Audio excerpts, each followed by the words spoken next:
আসসালামু আলাইকুম। আলহামদুলিল্লাহ আমরা যে ধানের মাদারগুলো তৈরি করতেছি, আমরা প্রায় প্রতিদিনই প্রায় 10 থেকে 25 থেকে 30 কেজি ধানের মাদা তৈরি করতেছি।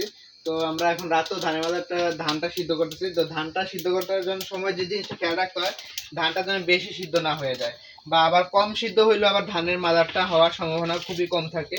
ধানটাকে এমনভাবে সিদ্ধ করতে হয় যে এটা হালকা করে চিকন ফাটবে ধানটা, তাহলেই হয়ে যায়।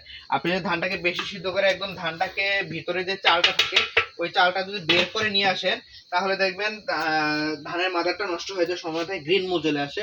তো ধানটাকে সিদ্ধ করার সময় অবশ্যই অনেক সতর্কভাবে সিদ্ধ করতে হয়, যাতে বেশি বা কম না হয়ে যায়, একদম পরিমাণ মতো। এখানে কোনো 19-20-এর কোনো ব্যাপার না, এটা একদম 20-20ই হতে হবে, 19-19ই হতে হবে। 19-20-এর পার্থক্য হইলেই তখনই ধানের মাদারটা নষ্ট হয়ে যাবে। আর এমনিও যারা ল্যাব নেই, যারা আমাদের মতো যে ছোট চাষি আছে যারা ল্যাব নেই, তাদের হচ্ছে এই জিনিসটা সবচেয়ে বেশি খেয়াল রাখতে হয়। কারণ বেশি সিদ্ধ হয়ে গেলে ধানটা যদি বেশি সিদ্ধ হয়ে যায়, গ্রিন মূল হওয়ার সম্ভাবনা, আবার কম সিদ্ধ হলে মাইসিলিয়াম রান হইতে সমস্যা হয়।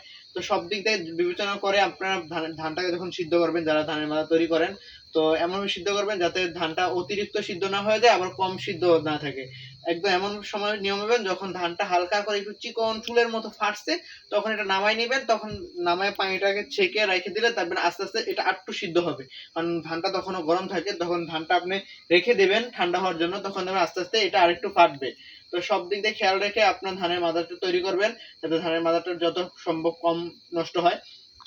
আপনারা জানেন যে এই ধানের মাদারটা শুধু শীতকালেই হয়, শীতকালেই ভালো হয়। গরমকালে ধানের মাদারটা হতে চায় না, নষ্ট হয়ে যায়। যাদের ল্যাব আছে, যাদের এসি রুম আছে, তারা ধানের মাদারটা গরমকালে তৈরি করতে পারে। কিন্তু যাদের ল্যাব নেই, আমাদের যারা ল্যাব নেই, তারা হচ্ছে শীতকালেই ধানের মাদারটা করে থাকি। আর গরমকালে আমরা কাঠের গুঁড়ার যে মাদা বা কাঠের গুঁড়ার যে 500 গ্রাম স্পন, এগুলো করে থাকি। তো আমরা এইভাবে ধানের মাদারগুলো করতেছি। আর আমাদের জন্য দোয়া করবেন, আমরা আস্তে আস্তে মাশরুমটাকে চাষটাকে আরো বৃদ্ধি করতে পারি, সবার মধ্যে ছড়িয়ে দিতে পারি। এবং আমরা ভিডিওগুলোর মাধ্যমে যদি আপনি উপকৃত হয়ে থাকেন, তাহলে আমাদের শেয়ার করবেন, ফলো করবেন, আর আমাদের সাথেই থাকবেন। আসসালামু আলাইকুম।